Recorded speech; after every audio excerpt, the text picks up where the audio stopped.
Check 1 2, check 3 4. We are back once again. I don't even know what episode this is. This has got to be 34. I'm trying to keep good track. But if you don't know, we have been sitting down talking mostly to producers. But as I've said before, I'm trying to expand the format. You know what I mean? I want to talk to MCs. I want to talk to journalists. I want to talk to everybody. You know what I mean? And one of the MCs that I absolutely want to talk to is my guest today. This is someone who needs very little introduction, but I will introduce him because he has been doing this for a long time at a high level. Not only making raps, but making songs and making albums. And, you know, those three things are different skills. I'll let him talk about that. But he does it all. Fucking plays guitar, you know, whatever you want him to do, man. Like, this is the guy. And everybody knows him. You know, I'll let him speak for himself. But I have the one and only, the inimitable, the Yodfather, your old Droog in the building today. What's going on, bro? Yes. Everybody's favorite rapper. Everybody's favorite guitarist. Yeah, man. Yo, you be going crazy with the SG, man. Yeah, you saw it at the Philly show, right? Yeah, man. I'm mad we didn't get a chance to talk, but, you know, full disclosure, I have no shame in this. I was dead broke at the time, and some chick hit me up, and she was like, yo, can I buy some weed? And I was like, yes, I will stop what I'm doing right now because that's how I'm getting home. But anyway, that's neither here nor there. But what's going on, man? How's your day been? Pretty good, man. Chilling, just recorded something, and going to record some more stuff somewhere else, man. That's what my day's been like. Yeah, I feel that, man. It was like the other day, you know, you hit me, you're like, yo, man, I'm like in a session. I'm like, it's good, man. Just hit me when you're free. But like, it seems like you're in a session all the time. You are working around the clock. And it shows in your work, man. You always do a great job, and I'm looking forward to whatever you got coming out. I appreciate that, man. Yeah, for sure. And I very much appreciate you sitting down for the pod. You know, shout out to Sadhu for the connect, you know what I'm saying? The way back when. Big up. And, you know, before I get too far ahead of myself, you know, because I've been talking to beat makers, but I don't know you to be a beat maker per se, but do you make beats? I don't physically sit down and make beats, but, you know, like, I keep my ears open and I hear loops, things of that nature, or somebody might send me a sample and I help arrange it and things like that. And I consider myself a producer. Yeah. Not a beat maker.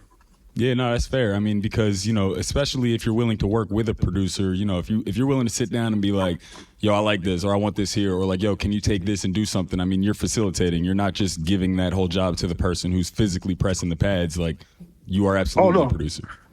I wouldn't have a career in music if I didn't do that, because the first project, the first song I recorded, it wasn't what the song ended up being. You know what I mean? Like, right. Like all these different changes and twists. But I was like, all right, this is going to be the 4 bars that I'm rhyme over. This is going to be the outro. And that's how it was kind of, you know, formatted. Mm.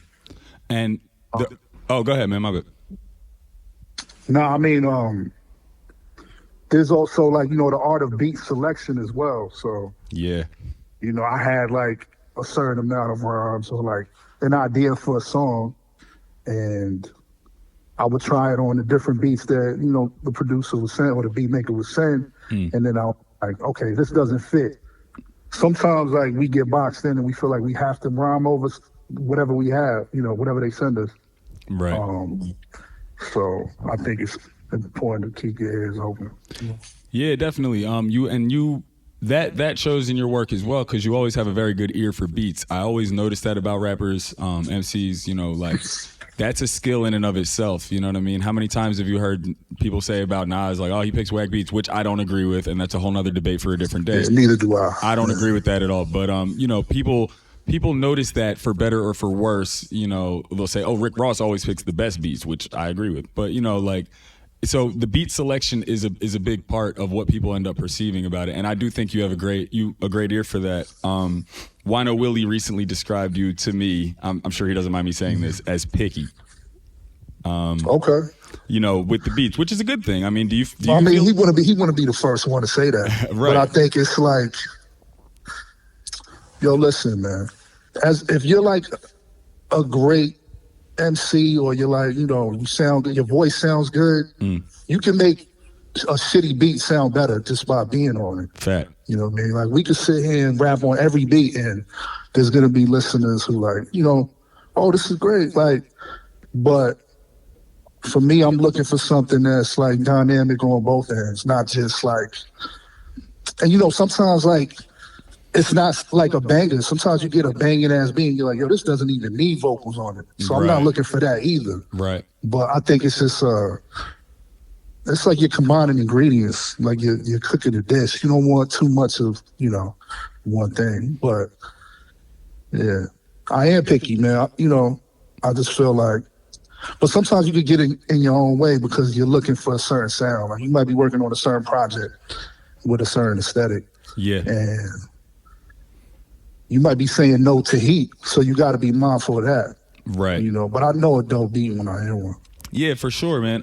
And you know, I do want to get into the production that you do a little bit more, but before I even really do that, because this is something that I wanted to do with this podcast for real.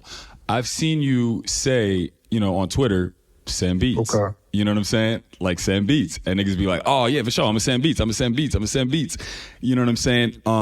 And if I may, I kind of want this to be like, this conversation to be something that people who maybe have sent you beats or want to send you beats can listen to, so that you don't have to have a conversation with a million people in your inbox like, yo, were you fucking with that? Like, I kind of want to hear where your head's at with this, so that we can get it together as a unit between you and me and the listener and the people. So like, it might be harder to ask you what you are looking for, but what is some shit that's gonna make you be like, nah? Like, what is like immediate next, just so we can save everybody some time? And like, what are we not sending your old Droog? Like an immediate, like, no? Yeah, like, nah, bro, skip. Like within the 5 seconds, like, nah, skip, we good. There's so many variations of that, man. Sometimes it's just like, something might sound like it would have been fire in 2006. Fact. Or like, yo, in 97, this shit would have went crazy. Facts. But right now, it's like, I mean, you have to update your sound, and you can't just get stuck like, unless like we're looking for that. Like, yo, I'm gonna make an album that's kind of like a throwback, or, you know, we're going back to the sound that was prominent. Right. But I feel like once I hear something that sounds too dated, I'm like, nah, man, like, I'm not about to go to the thrift store and dress up in an army jacket just to rap on this shit. Right. So it's shit like that. And then sometimes, like, listen, sometimes basic is good, but too basic is not. Like, we don't need that either. Like, if it's the same corny ass loop on repeat, I don't want to hear that shit. But it's funny to just like hit that play for like 4 seconds and get a quick laugh. Right. So let's not like shit on the trash completely, because that it has comic relief. You know. That's a good point, man. Yeah. Well, like, you'll just hear like a fucking Christopher Columbus type beat. Like, what am I supposed to do with this? What do you like, want me to? Yeah. But, you know. Yeah. No, that's facts. That's super fair. You know, because full disclosure, I believe I sent you some whack beats the first time I ever sent you beats. And I remember it because you hit me and were like, yo, send beats. I'm like, all right, for sure. Shit, let me get my shit together. Word. But it was the time. Like, I'm a lot better at making beats than I was at that time. I remember distinctly like sending Rome Streets some whack beats like years ago, because I thought the shit was hot, and it was not fucking hot.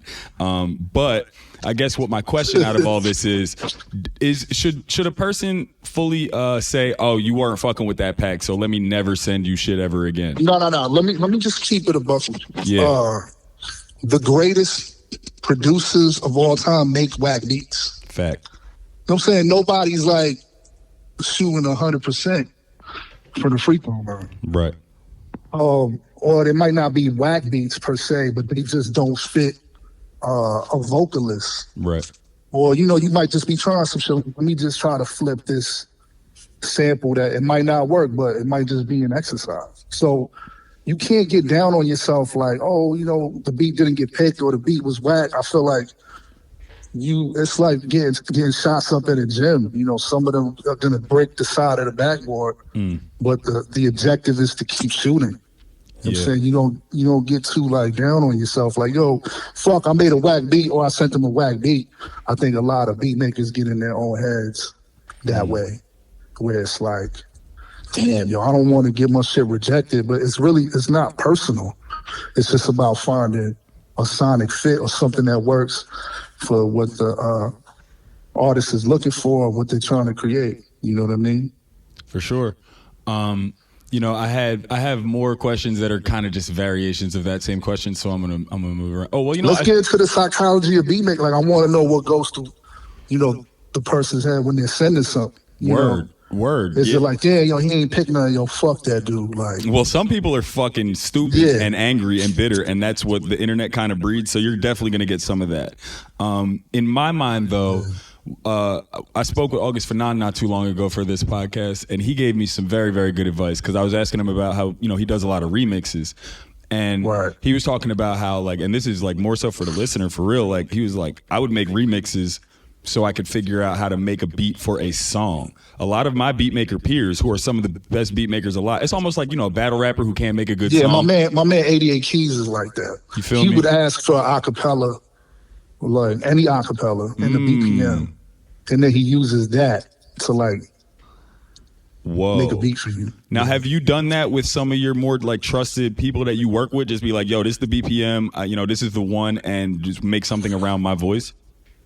I've done that with my DJ Edon. He did because sometimes I would play something for him, and he would be like, yo, I feel like that could use a better beat. Then I'm like, okay, make a better beat. You know what I'm saying? Like, challenge accepted. But I don't, I'm not like the one who's like, unless we're like going for like a remix project or trying to do that type of thing. Well, I will say that I'm positive that you could go double platinum off the Your Old Droog remix album with all the beats that motherfuckers be sending you. Just be like, hey, all right, bro, I'm done asking y'all for beats. Here's the acapella, remix it. We all go, we're going platinum. But that's a whole nother train of thought. Yeah. But like, I agree. I think there's there's a market for that now. I think I saw like the Billy Woods August, they dropped like remix album. Right? That shit is crazy. And that shit went gang, so like, man, shit. That's crazy. But they also put a spin on it because they were like incorporating older verses. There's some newer stuff, like new, so it wasn't just I didn't know they did that. I thought it was just straight up like. There's new features, there's new and they did a movie with it. Backwoods, man, they be putting shit together in a very real way. Salute to everybody over there. Yeah, and also, just to go to your point about like the mind of the producer, like, I think without the response of like, yo, this is whatever, but it's not what I'm looking for, send more later, I think people will get discouraged and they're gonna get more into that bitter bag. So I think it's like, all right, yo, man, you gotta be emotionless. You gotta just keep shooting. Like, it does not matter. Like, real. Because I'm really talking about some of the greatest, most revered, most respected. I'm not sitting here like, oh, this, this shit is, it just might not fit or it might not spark an idea. Right. You know what I mean? Or it might be just so dope that I don't want to mess it up. It's just like a dope piece in itself.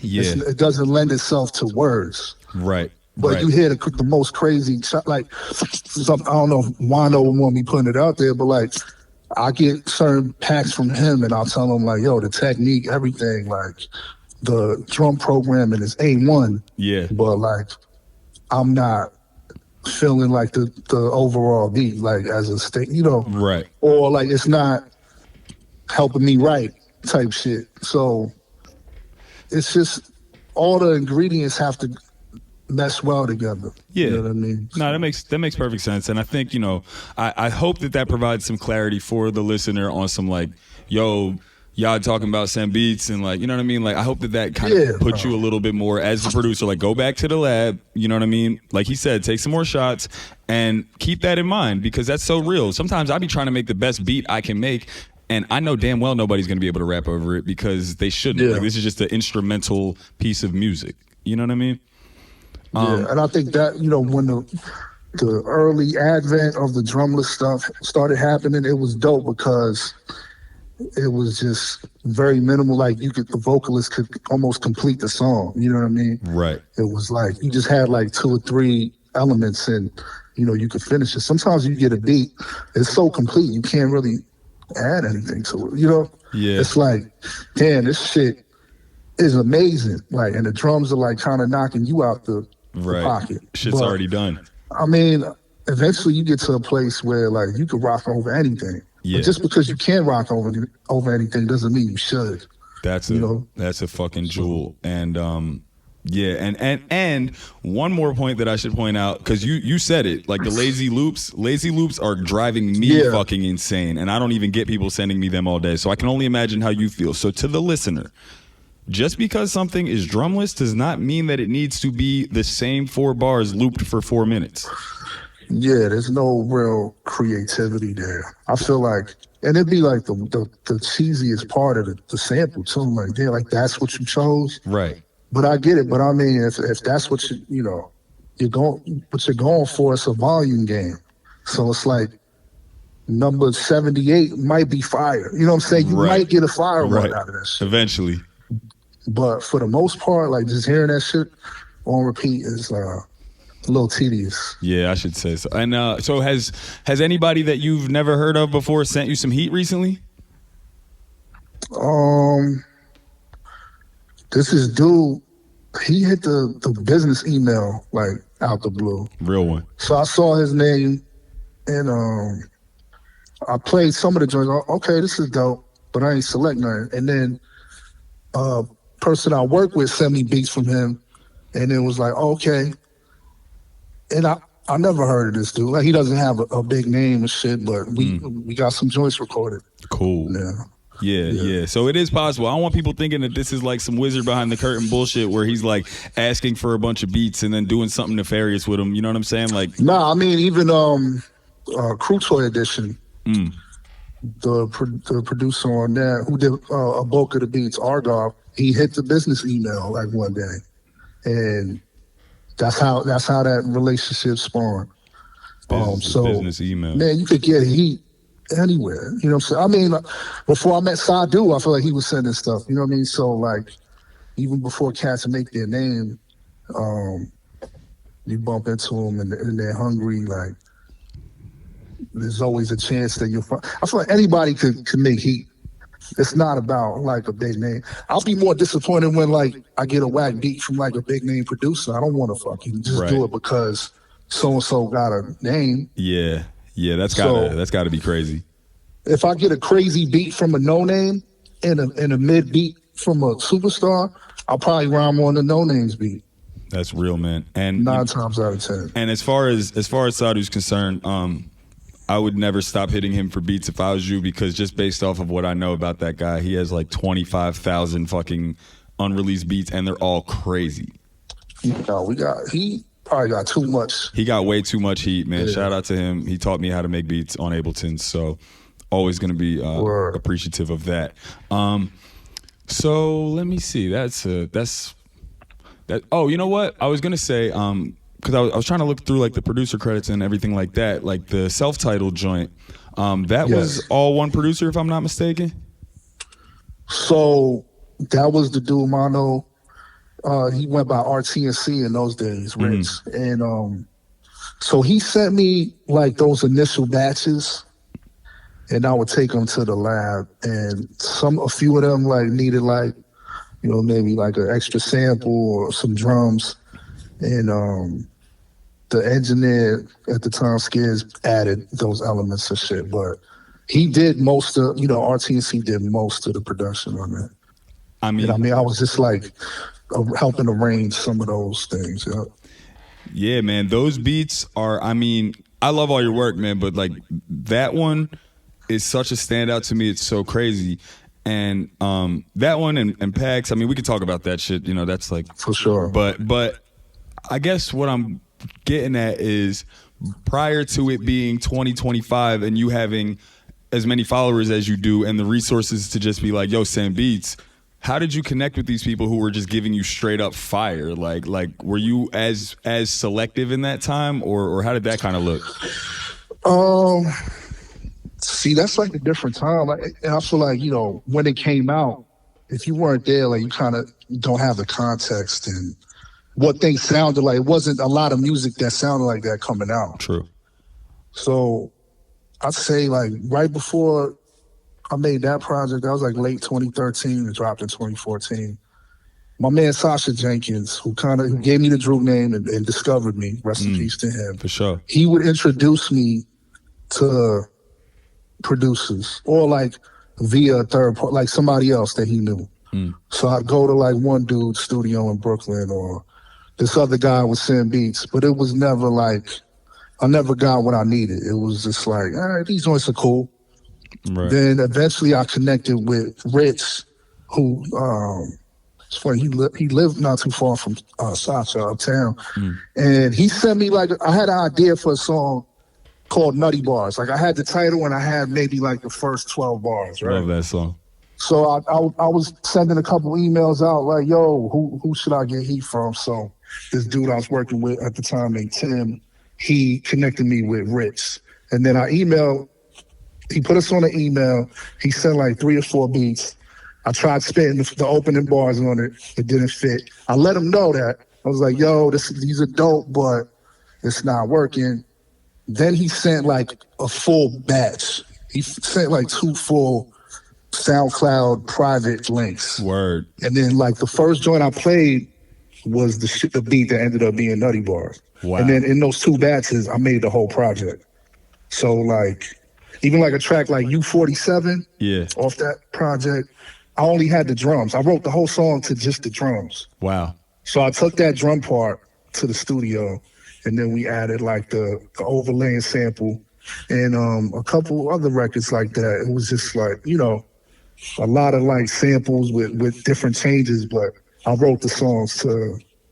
What was the original question? I don't know if I'm even answering. I was just going to say, like, you know, how did you come across finding seriously dope production? No, I mean, yeah, that was the first time I felt like I found a beat maker whose sound messes well with my writing and my voice. Yeah. Because before that, like, I had I had beats from like Party Supplies. Hell yeah. Who like work with Action and shit, but I would only have like 2 beats, you know, or like 4 beats. Like you wouldn't get like the A grade batch. You get like cats throwaways. Right. So I was dealing with that. I was sifting through a lot of like shit that just wasn't like right for me.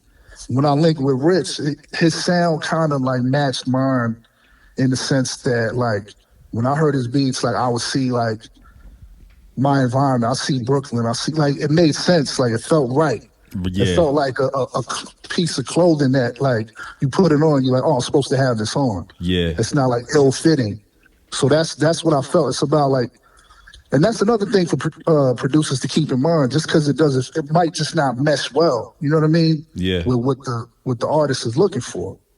You can have a dope beat. It's just that some, you know, what they call the creative differences. Like some people are meant to work together. You know what I mean? For sure. Or like you might have a fire ass beat like We Gonna Make It. What Jadakiss and Styles did with it is way better than what Razcast did. Right. That's not a knock on Razcast. Of course. But like that shit was supposed to be in Yonkers. Right. Or like whatever. Like you hear these stories like so and so passed on this and maybe for the better. You know what I mean? Exactly. That's the first person I worked with where I was like, oh shit, like things are like gelling. They're coming together. Word. And yo, you could bring in like a dope ass producer, dope ass MC, and for some reason that shit will not mix well. They won't vibe. Yeah. So that's a good point. You gotta keep that in mind. That's a very good point. I would like to excuse me. I want to talk about a couple other projects. I promise you, not just in a boring cliche way. I actually have real questions. No. Keep going, because like all these beats and all these like songs, even the lines, they have stories. Like I'll tell you exactly what the fuck happened, what I was thinking. Yeah, and that's why I'm about to go to this next project. But before I do, I'm glad that I'm finally able to have a conversation with you, because I've been meaning to ask you this for years at this point. Did you really cop a Lucy in the store with pennies? I did. That's incredible. So, yeah, the Lucy spot that I frequented when I was like down bad. Yeah. I don't know what, I didn't really have money to my name, like literally. So I would go into like the little jar of change that my grandmother had. And I was like a teenager. I was like, you know, maybe 16, 15 or something like that. And I got the pennies, and I brought them to the Ock, and he was like, "What are you broke, doggy?" So he actually asked me that, and that like something that stood out. Like when you're really down bad, you have those moments. You know what I'm saying? So Yeah. I was glad I got a chance to immortalize that in the song and make it a flip on a fucking Beatles song, "Lucy in the Sky with Diamonds." Damn. Yeah, man, and it just and like the bar itself, because like I fuck with bars, man. Like, you know what I mean? Like what he said, never too bougie for E&J or pure white Henny, and I just but I'm right. That's a remix joint, right? Yeah. So I'm just like, man, like, you know, Doom would do that a lot. You know, Kyle recipes, Doom recipes, like just rhyming the whole sentence. You know what I mean? When like on Danger Doom, he said, if the new shoes fit better than the old ones and rock them black, let's go get a couple cold ones and knock them back. And it just like it blows my mind every time. I'm like, that's what's up. For sure. Same energy. The next project though that I did want to like briefly talk about was my favorite, and no shade to the label, but one time they told me that they had this in repress and I ordered it immediately and they were like, yo, sorry, we actually don't have it. And they ended up sending me Lucy's, which I love. But Kinnison. Okay. That is like not even within the Droog catalog, bro. That's gotta be one of my favorite rap projects, period. Dope. Because I love rock music, I love rap music, I love your appreciation for both worlds and bringing them together. So without rambling way too much, can you take me like, was that the same producer? Like, who was working on that, and how involved were you in making sure that vision like? Oh no, that was like, so when the first project started getting like love and there was all these like label meetings and I had the initial buzz, I was working on music every day. So I'd just be in the lab working on a bunch of stuff that never came out, doing features. So that was one of those projects I was working on, and that's something that I kind of came up with, like, I want to do this rock theme project. And it was that same initial core group that I was working with. Right. But man, that shit was actually gonna be called a different title. It was gonna be called like Death Row Toe. And I had like Suge Knight on the intro with Aqualung by Jethro Tull, like interspersed. But then like that same month I got called up to write for Puffy. Ghost write for Puffy. Damn. So I was like, this is not a good time to do.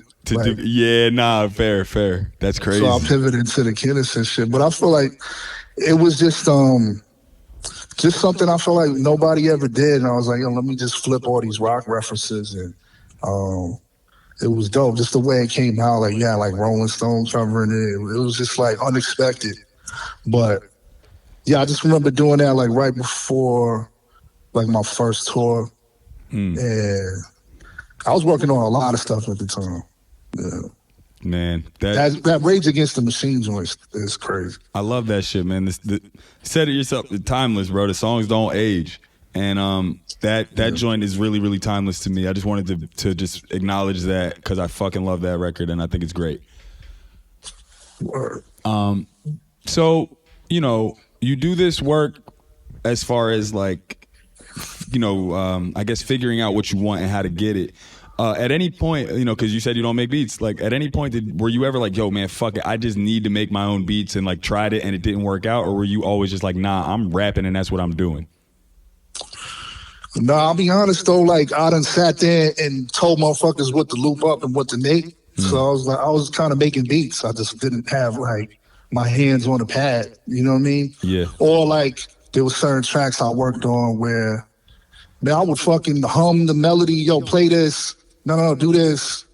So I feel like I was making beats. I just wasn't like, all right, yo, I'm cranking joints out on the MPC, like not in that sense. Right. But man, we done sat there and like, hey, Ghost produced and did all types of shit. Right. And you know how it is, man. Sometimes got into like disagreements and dudes like tried to charge me for beats, and I'm like, I mean, I brought that idea to you. You know what I'm saying? It's like, kind of shit is that? Right. So it's like I brought you the sample, told you what to play, and then like there was a disagreement, and motherfuckers sent me invoices for like $2K a beat. Oh, like, shit. Nah, bro. So yeah. Not putting any names out there, but situations like that where it's like, okay, but Yeah, I don't have like the titles, but there's stuff that I just looped up real quick and or just brought it to the studio like, yo, extend this. But joints they're not popping in my head right now, but yeah, we definitely got those. Okay. Yeah, that's fire, man. You know, Droog. Oh, matter of fact, I got one for you. Under the Train. Hell yeah. On Transportation. Yeah, I love that. I had sample. that. I had that loop for a while. Damn. I love that beat. Also Bangladesh. I found that sample. Word. So I remember I was in my producer. I was like digging and shit and finding stuff on YouTube. Those two. I had a bunch. I was in my prog rock era, like just finding a lot of heat. And I don't know, sometimes like, I don't know if it was like something in the universe, but like a producer would send me the same sample like years later. I'm like, oh shit, I'm not like, now it's time to make it happen. So yeah. But I had a lot of joints like. Hey man, I'm not here to tell you how to live your life. You obviously do not need me to give you no advice, but oh no, for sure. You know, the Droog beat tape would probably go crazy, bro. We would support that. Yeah. Yo, I ain't gonna lie. Madlib told me, he was like, yo, I fuck with you because of your ear. I was like, I mean, of course, like, yeah, I rhyme good, but he was like, yo, you got that ear, like you make beats. So for having him say that, it's just that, like, I know where my bread is buttered, and like, yeah. It's like the reason why I didn't like go full-fledged into the guitar, like the being a composer. Like, I was just like, yo, I gotta make this rhyming shit work first. Like, that's my priority. Yeah. When I got a little more time, then I'll probably delve into like some of the other aspects. But yeah, man. I mean, shit, bro. You know, it's just it's a lot of motherfuckers who would kill somebody on the spot to work with Madlib. So you know what I mean? Maybe, like, while you in there, just, you know what I mean? Maybe. I don't know. Get borrow an MPC off of him or something like that. And speaking of Madlib, bro, we are definitely very much on the Droogiotis media run. I'm sure motherfuckers done asked you already, but I might as well just ask the same question. What can we expect, and how are you enjoying that process? Nah, it's great. I mean, it's like just working with your brother. Like, I'm not even like concerning myself too much with the rollout or when it's gonna drop. Like, I feel like we got so much time and shit, and we're making new music every day. It's like, it's not really like a pressing thing to be like, yo, this shit is coming on, you know, December 6th or March 1st. Like, whenever it comes, it's gonna come. But we just want to make it real special. We know the bar is high. You know, cats always gonna compare to Mad Villainy and all that, and the Gibbs stuff, and so just want to make sure it's right. But it's a blessing, man. It really is, man. I mean, Madlib is, you know, easily my GOAT. Like, I feel like that's the guy, like, not only that kind of really made me start thinking more about like making interesting beats, but just, you know, just literally through the music has taught me so much shit. So nothing but respect and salute to Madlib. You know, nah, for sure, that's the GOAT. Man, gotta be, bro. Gotta be. And nothing but respect for Dilla, Pete Rock, everybody that, you know, RZA, like, all these people are like, but to me, bro, Madlib, like, I think anybody that don't think Madlib is the GOAT might not be familiar with his catalog. Like, I study Madlib. I've heard all this shit, and I'm just like, bruh, if you heard all this shit, I don't think nobody really is touching what he's done. That's what I'm saying, man. It's just like, I'm a little spoiled too. Like, when you got somebody like Madlib sending you beats, it's like, right, shit, man. Like, right. And like the new, like the shit that people haven't heard from him, but it's still his style, and it's just, he's just taking it into the future. I mean, he's always been futuristic, but to work with somebody like that, like, when I got that text, man, it changed my life. Man. Yeah, I'm really looking forward to that. And, you know, that's coming from someone who's not like, come on, man, when's the album dropping? Because those people make me sick to my stomach, and they need to just chill out. There's a lot of other... I get it, man. That's just the way things are now. And, like, you can't, you know, you drop a single and they're like, I'm not listening to it, get the whole thing so I can, you know, light my incense and listen to the... It's like, who cares? Like, right. But we also got to understand, like, yo, this shit is a business. Like, I can't... We could have put some stuff out. Like, I'm just giving you like, oh, here you go. And we have given people a lot of joints. Yeah, for real. It's just that we got to understand that it's a business, and also like artists have lives and things go on. Like we don't know what somebody's going through. Yeah. Like people be like writing like these crazy emails and texts and shit. Like you don't know like what that person on the other side is dealing with. So Right. I say like, give artists a little more space. I know we in an accessible age where you could just like think some dumb shit and send it to somebody, but we gotta just realize like we still human beings at the end of the day. So Yeah. No, absolutely. We know that you're working with Madlib, and we know that you are not opposed to working with people, maybe even that you don't even know. But are you able to divulge? Like, are you working with any other producers that we know and love? Like at the moment, are you working on like, I don't know. I'm just curious. I mean, shit, if we holding this interview for that time, I'm gonna have this project out. Yeah. Oh, that's right. Yeah. So me and Crisis got some shit. Oh shit. Count Bass D. What the fuck? Kenny Sequel. Oh shit. Who else did it be on this joint? My man JES, he's fired though. He be coming with the flips and all shit, but he got a lot of crazy Droog records. And Roper Williams got one on this My thing that I'm guy, bro. Shout out to Roper. That dude has taught me a lot. Like not only just through being a fan of his and listening, but he's been kind enough to like be like, yo man, come through, and like we made mad. But it's two people, right? Well, oh yes. So shout out Roper. It's like I don't know like William. Ted when they split off into like yeah, like I at this point I'm like, oh yeah, Roper Williams, thinking of one person because that's I know what you mean. You but feel like, me? Yeah. So shout out Roper or Williams or whichever. I don't be asking people about these types of things. Like whatever you tell me your name is, I don't need to know anymore. No, facts. You know this whole rap shit, but yeah, it's like, bro, you talking to Roper Williams. Right. Like, the energy is still Roper Williams, but yeah, we sat down and made like 10 beats in like 2-3 hours the one day, and he full taught me a lot about Ableton and beats. So shout out Roper. Well, no, me and Obliv got some more heat. Oh shit. Obliv is like Madlib's favorite right now. Bro, he tweeted. Madlib never tweets, and he tweeted. No, he fucks with Bliv. He told me I think I Love Her was his favorite joint off a movie. Word. So me and Obliv got a couple joints. Who else? I don't know if you peeped the link, bro, but I interviewed them, bro. I interviewed Bliv. You know what I mean? Oh, that's dope. I interviewed Roper. Bro, you want to tear right now, man. Like, thanks, man. Just keep your foot on the gas, man. Got to, bro. And I hope that you do check the list, because a lot of people on there, if it's a name you don't recognize, maybe like check that joint out, because I think they should send some heat.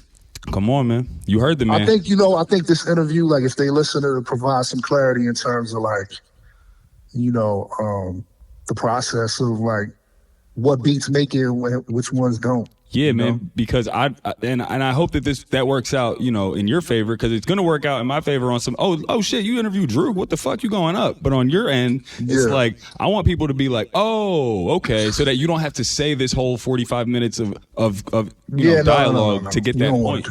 Not every time. When people be like, yo, man, what's up with that thing? Did you ever hear my beat? It's like, all right, bro, you can listen to this. But anyway. Those beats, some beats might get used later on. You know right. How it is. Like. Right. But like I understand like the dynamic of sometimes like if I get something, I'll record something and send it right back. And just so sometimes that energizes the beat maker and you get more heat that way. Yeah. So I should ask, since you get sent so many beats, on your like free time, do you listen to a lot of instrumental music, like outside of like shopping for beats? Yeah, I do. I feel like, like good music doesn't necessarily need words. So like I listen to like a lot of jazz or classical. Something that's just totally away from like, when you're working on rap music all the time, like, yeah, you don't fucking leave the studio and like, yo, let me put on fucking Only Built for Cuban Links or some shit, like, or some current shit. Sometimes like, yeah, mostly instrumental music. Right. But I mean, like, man, like I remember just bumping like Special Herbs and certain beat tapes. Classic. before I even got on. I'm like, oh, you know, it might spark something, or just like instrumentals of older songs. Like, I always appreciated that. Like, sometimes a beat by itself is enough of a statement. It doesn't need words. Yeah. Yeah, I mean, I definitely agree. I mostly listen to instrumental music. And let me see. There's a couple, I don't know where I should go with this. So, okay, back to like people hitting you up and shit. Because we're trying to set the record all the way straight. I want people to come correct when they pull up. Do you still get like those 3 evil words? Do you still get "we gotta work"? We gotta work. Yeah, like you ever just get motherfuckers hit you up out the blue, no info, talking about some "we gotta work"? Nah, I feel like, yo, maybe it's like the boundaries I've set for myself. Right. And that could work like both ways. People might be, oh, he's an asshole. I'm not even. But I kind of like, they know I'm not with that bullshit. So yeah, they don't even come at me on that type of time. But I mean, I've had to deal with that early in my career, like where it was just like, yo, we gotta do a tape, we gotta do a. But let me tell you a trick though. If you a rapper, tell every producer you're working with that you're working on a project with them, and that's how you get their best beats. Oh shit. You know what I'm saying? Yeah, I get or like an EP. You know what I'm saying? Something like that. But you know, like when you encounter people like out in the world, they go, yo, we gotta work. Like, you don't really mind that as much. Like, it's just like, because if we really supposed to work, I don't mind somebody saying that. You know what I'm saying? But sometimes it's better to say nothing. You know what I mean? Like, dude, you know, cats be like, yo, you gonna see me soon, man. Like, I'm like, okay. Right. All right. It's awkward all around. Yeah, I guess so. Right. Maybe. If I see you, I'll see you. You know? Yeah, but it doesn't really mean that. Like, it's almost like you overselling it at that point. Like, yo, one day we gonna work. Like, you know, just let your work. You know, find a creative way to work with me. You know what I mean? Like, right. And if you're smart, it'll happen. You know what I mean? Or if it's meant to happen, it'll happen. You don't have to like coax a motherfucker, coerce, or try to sneak yourself. You know, or, you know, it'll happen. It'll happen. Yeah. These are the type of things, man. Like, cause you know, I find myself working around a lot of people, and like, you know, with Flip It Beat Club and things that I do, like kind of within the beat community, I'm working with people who like, this is their first year making music. You know what I'm saying? And they got, you know, big lofty goals. So it's just like, sometimes they just do shit the wrong way. And I don't know. I'm just trying to. I feel like there's a lot of traps and like. Yeah. I remember bumping into dudes like say backstage at a show, and like, yo, they might have just started, maybe, you know, appearing on a song or two here, and they're talking like, oh yeah, this is my first year in the game. Like, motherfucker, you're not on yet. Right. You know, there's not, like, what do you mean? Like, I'm in the game. Like, nah, it's, I'd advise people to just open their minds up and stay humble and stay working, because like, you're not, just because you're like, quote unquote, popping inside of a niche, like, you still a nobody. Like, you really gotta like, there's a big world out there. You know what I'm saying? I still feel like I'm not on. Right. And I've done a lot. So like, for somebody in a fucking micro niche to think like it's their first year in the game or some shit, that's crazy. Right. So I say like, yo, open your ears up to like different sounds, like just the sound and frequency you tapped into, that might work for like, but it's a big world out there. You know what I'm saying? That shit can sound like shit to the average person's ears. Right. So, and stop making songs to impress like 3 or 4 people. Yeah. Like make the shit that you want to make. Like all them little likes and thumbs up you getting from like your little immediate friend group, that shit don't mean nothing. So you gotta really transcend and try to make something that's universally done. Unless, I mean, you don't have to. Right. Yeah, you can be a hobbyist. You can just stay in whatever fucking lane you in. But right. I feel like this shit is so much bigger than a bubble. Like, you gotta really be able to bring your stuff out to the world and be able to rock a crowd and connect with people. Yeah. Yeah, y'all heard the man, bro. This is somebody who's actually very successful. So, like, we're not just sitting here shooting the shit. Like, this is something that I hope that people are listening and taking. Yeah, hopefully it helps somebody, man. Like, you know, and like, just because one thing worked for somebody else, like, doesn't mean like, right. You know, and I'm glad to be that example. Like if you're trying to do something else and I'm like the antithesis, like, you know, look at me as a negative influence, but I never want to be like Droog. That's fine too. But like, you got to find what works for you. You know what I'm saying? Like, Yeah, man. all these dudes trying to like fit in and create this little, you know, underground dungeon, man. Like, break out. I never wanted to be like, yo, I'm gonna just stay underground forever. Like, I get it. Like, by design, like my shit is not like mainstream music. Sure. But at the same time, like, I'm a fan of music first, you know. So it's at the end of the day, it's either good or it's bad, or turn that shit off. Right. And I don't want to be the latter. So yeah, good music is good music. And okay, so I don't want to take up all your time. I have 2 questions, and then we're gonna do the lightning round. Let's do it. You know, the lightning round is real quick. I ask everybody the same questions because it's a really fun way for me to get to know where heads at. But the 2 questions, shit. Okay. I did want to I was like trying to write a question right, because when I think about you as a producer, the first thing I think about is you as a rapper, because you produce lyrics and you deliver them and you do well and you do great. Yeah. But, you know, I couldn't think of a good question about, hey, how do you write? What's your writing process like? Because it just didn't feel right. So I guess my real question is how has your writing process evolved, if at all, from your early stages of like taking rap real seriously? Like, have you like, oh, now I don't write no more, or like, you know what I'm saying? Like, has anything changed, or are you mostly sticking to what got you in here? As far as just like writing like rhymes, raps, yeah. I mean, when I dropped that first project, the self-titled joint, I thought, I'm like, yo, this is the nicest I ever been. Like, and I feel like, yeah, like writing wise, there's a lot of like you mentioned with the Lucy joint, where like every word in the bar rhymes. I felt like I was, you know, I definitely reached a certain master level at that time.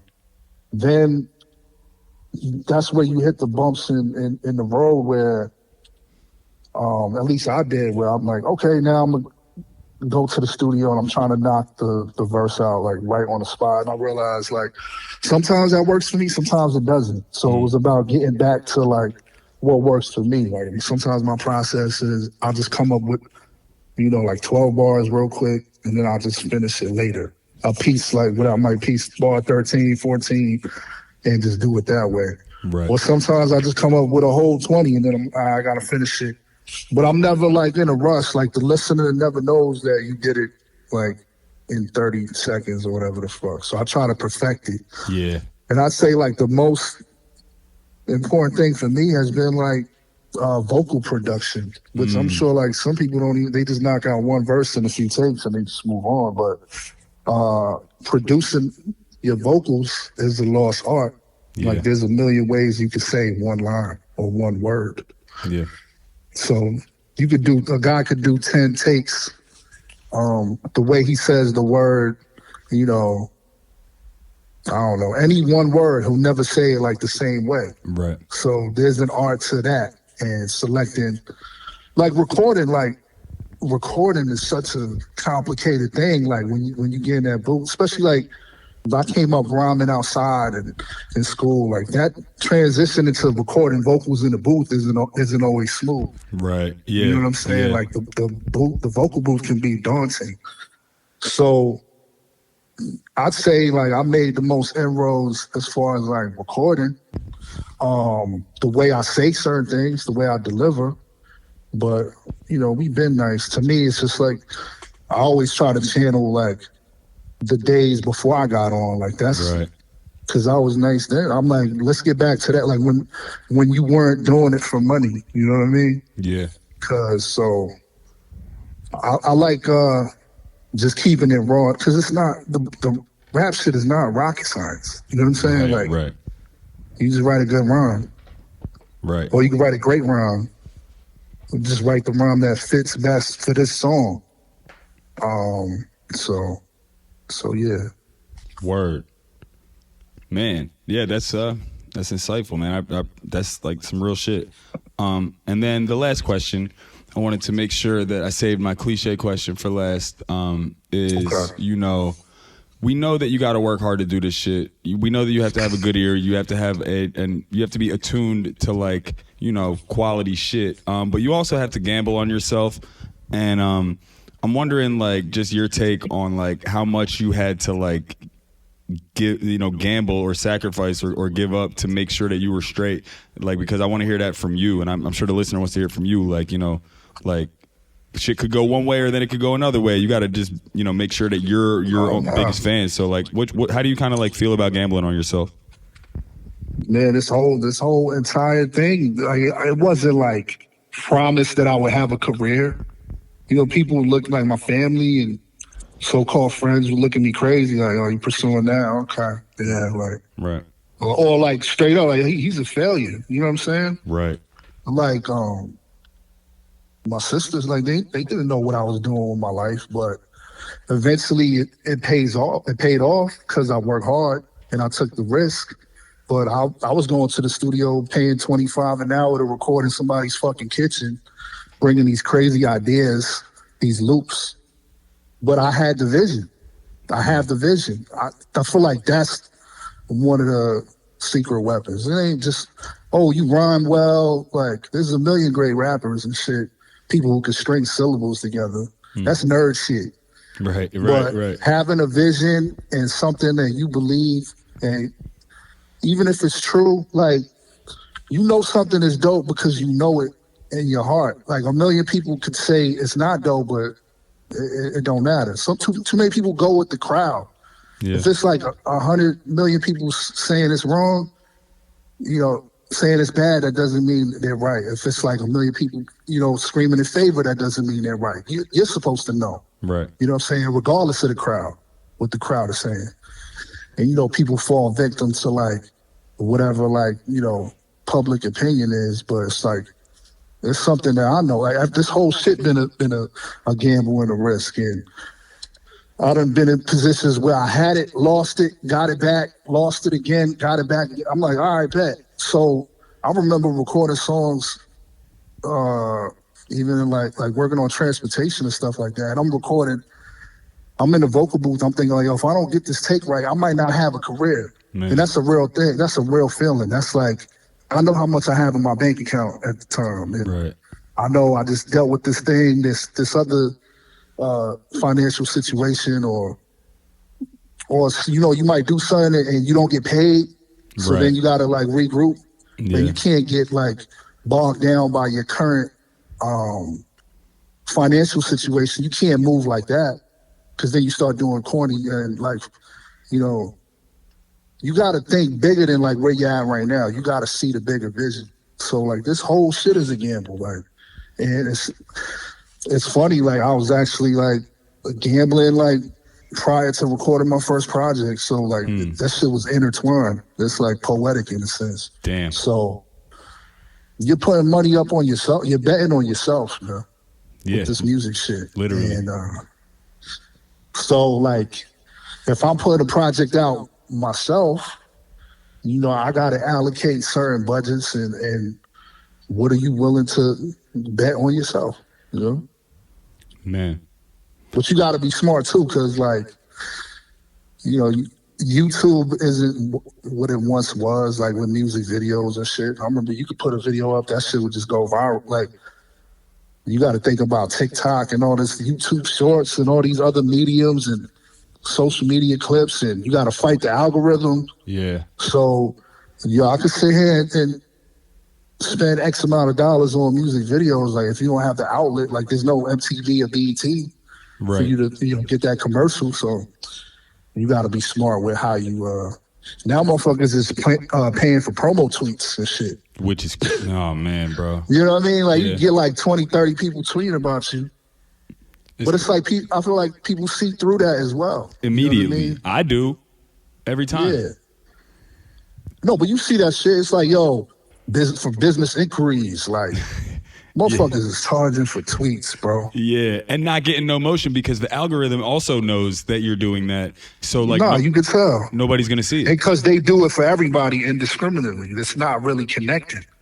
But it's like, at the same time, just because somebody's lit or it appears like, oh, they don't, that shit, it doesn't always translate. you know? Yeah, especially if there's no substance. I mean, you're not building that shit on nothing. So like, where are we going? I don't want somebody that's lit for being an idiot on the internet to be like, hey, this guy's cool. Because like in a minute, that guy's not even going to be cool. So now where did I go? Where did I spend that $100 on? You know? Yeah, that's the thing. It's just like, I don't know, man. It's like paying for pussy. So I couldn't do it. You know what I mean? Where it's like, damn, I'm about to create this whole little fake campaign. Right. If it's like that, I don't even want it. Like, if you fuck with me, you fuck. Like, that was like, I never gave too much thought to like how like what the narrative was around my music. I was just like, I want to make it dope, something that I like, and if you fuck with it, you fuck. If not, there's all this other stuff that you could bump. Right. And I still feel that way to this day. But you know, you never want to stay at one level. You want to elevate. You want to take this, you know, as far as it could possibly go. But it's like, how do you even quantify that? Mm-hmm. You know what I mean? Yeah. Like people say like West Side, he's mainstream. I guess, you know what I mean? Like he worked with Travis Scott and Kanye, but like, where's the line? Like, is it a amount of units sold? Like, how do we say, all right, this person has leveled up? Like, what's the threshold? And it's funny because like even like the term household name doesn't mean anything anymore because everybody in the household has their own algorithm and they got AirPods in and like they're, you know what I'm saying? Like the whole house doesn't even know the same names. Man, motherfuckers don't even have a house. Fuck. In this economy, there is no household name. Dude's homeless. Yo, right, that shit doesn't mean anything. Yeah, everybody in the house is on their device, right, and they not listening. Right. So it's not like what is mainstream? Fucking the Beatles on Ed Sullivan, where everybody saw it, or like Video Music Box in New York City, where you see a video and everybody is talking about it at school the next day. Right. It's not that. It's like, man, I done bumped into people like in cities where I got shows, just going to the store and like, yo, I didn't even know you had a show. Oh, I fuck with your shit. Right. And they're like, yeah, that's your target audience. You would think they would see that shit first. Yeah, he wants the picture and all that. I'm like, but yeah, I'm performing. I'm like, oh, word, I ain't even. And then like you rock, it's like 150, 200, it's like half full. Yeah. Like, damn, like, is it the promoter's fault? Is it did I not promote enough? Nah, like, it's the promoter's fault. It falls on the artist too. It's like, yeah, but it's like, it's only so much I could do. Yeah, man, you did your work when you made the music that people like. There used to be people who would actually promo, but again, it's like there's no unified thing. So if I run up and put a bunch of flyers around town, people might not even see them because people don't be outside because they're homeless or whatever. You know what I'm saying? Like, or they're just like, yo, I ain't got the money to spend on this shit right now. Like, I got things going on. Oh, or it might just be like I'm in their town on a Tuesday or something. Yeah, or they just don't hear about it, man. Some people are just not on their fucking phones 24/7. You know what I'm saying? Well, also though, I'm gonna be so real for a second, and I'm not gonna go off on a tangent. I swear to myself. But on some real shit, it's because rap is just devalued and undervalued everywhere. That's what I'm saying, bro. Like systematically from the top down. So if you're not a drill rapper, and even if you are a drill rapper, you know what I mean? I know of a venue that has like a lit drill rapper coming through, and it's a small venue. So I'm like, what are we? And then down to the culture, like punks and shit. There'll be 100 people in a random basement show on a Wednesday. You know what I'm saying? Yeah. But you can't get 57 people out to the rap show on a Thursday because why? But just because the culture and the establishment has devalued rap music top to bottom. And you know what, man? I hate to say it, but a lot of people who should just be fans and faces in the crowd, they think they're like good enough to be the artist themselves, and they're like, yo, fuck, that should be me on stage. Yep. And it's like, bro, like, you could have been a LA&R, like a photography cat or something, but you just pursuing this shit so heavy. Not everyone's supposed to rap. Yeah, no, I feel that way. And I'm not trying to tear nobody's dreams for sure. Shit, but it's like a lot of these like motherfuckers in these subsex genres, and like that shit is just, I mean, good luck. But right. But yo, I've seen it as like they're like, oh no. Especially coming up in New York, there's always been like my man is nicer, Yeah. So if like you could sell out a show, do a good show out here, so you made it, because everybody in the crowd thinks that should be them on stage. So if you sell out like say like a 500 capacity venue in New York, that's like 1,500, 2,000 somewhere else. Yeah. You know what I mean? Yeah. Because whatever, man, crabs in the barrel. But we cooking these crabs, man. We Facts, doing bro. a seafood boil. Facts. 2025, 2026. Man, I'm With the corn and the potato, all that. the whole shit Old with Bay the seasoning. on the table. We cooking Like, the crabs. fuck them, man. And so again, invaluable, bro. Like that's some of the realest shit. Yeah, I hope I provided something, man. Man, That's like, come on, dog. to help somebody. Yeah, you definitely did. If this whole conversation hasn't helped you, listener, listen to it again because you might be. I don't know. I want to do the lightning round, but I don't know how to do it because you don't make beats per se. Because usually it's like, what's the first thing you made a beat on, and then what's the most recent thing you made a beat on? I should say, what's the first instrument you made music on? My voice. Real. And But I don't know, cats were like always like recording stuff with like cassette players back in the day. I don't know if I was making like pause tapes, but I was manipulating that stuff. But I never I want to say I was making music in those days, but yeah. Hey man, you were making music. If you were making pause tapes, the average person today cannot do that, could not do that, and would absolutely consider it technically musical. So I'm gonna go with that as the answer.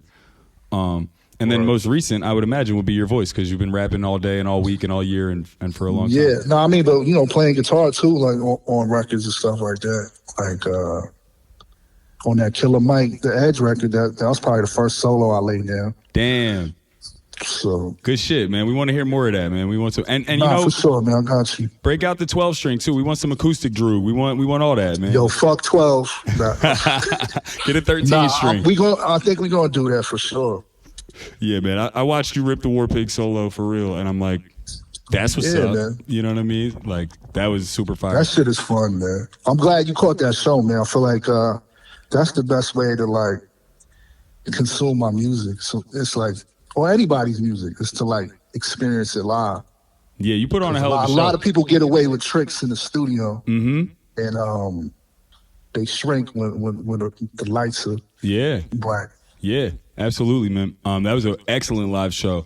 And then I'm not even going to ask question 3 either because it's like normally on a beatmaker tip, it's like, well, what's a piece of advice, on your device that you would offer to someone who's just starting out? But like, we've been sitting here talking for an hour about that, and I'm just not even. I'll just say like, I think I probably answered it, but it's like, just keep putting that work in, but like, make sure it's productive and you putting a lot of hours of the wrong work. It's like working out with bad form, like you just developing bad habits. So I say like, do the right shit a lot, like.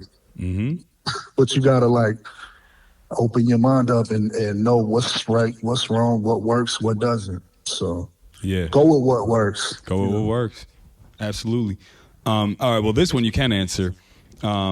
As far as beats are concerned, we need the beat maker, producer, Mount Rushmore for you. Like the 4 heads you got to put on the mountain. Madlib. For sure. Dilla. For sure. RZA. Absolutely. Yeah, I'll do like Premier and Pete Rock on the last track. Hey man, this is those are like, people be like, I don't want to pick a cliche one, but I'm like, hey man, it's cliche for a fucking reason. These people these are the people, man. And shout out to them. Sure. And shout out to you. And final thing, shout out to whoever you would like to shout out, man. All your peoples, anybody you just want to say what's up to, friends, family, coworkers, Yeah, shout out to everybody, man. Shout out to you for this podcast, and yeah, man, hope it was insightful for somebody. Absolutely. If we change one, like even when I make music, I'm like, yo, if this song or a bar or two like helps somebody, then I did my job. So. That's the thing with interviews too. You never know who you're gonna help. Yeah, man, that's real shit. You heard it from everybody. You heard it from himself, man. This is people like, yo, Droog is not a rude person. He's not a mean guy. He might have blocked you on Twitter. That was your fault. He's like, they said like, yo, he's an asshole, whatever. I mean, like I didn't realize people take the social media so serious. But it's cool. They need to chill. Fuck that. But thank Yes, you. Thank you genuinely from the bottom of my heart, man, for, I know you're working real hard. You're real busy. So I just really want to thank you. About to get back to work right now. Hell yeah, bro. Well, hey, man, I appreciate you and have a great night. And listeners, thank you and keep supporting us. All right, peace. Peace, brother.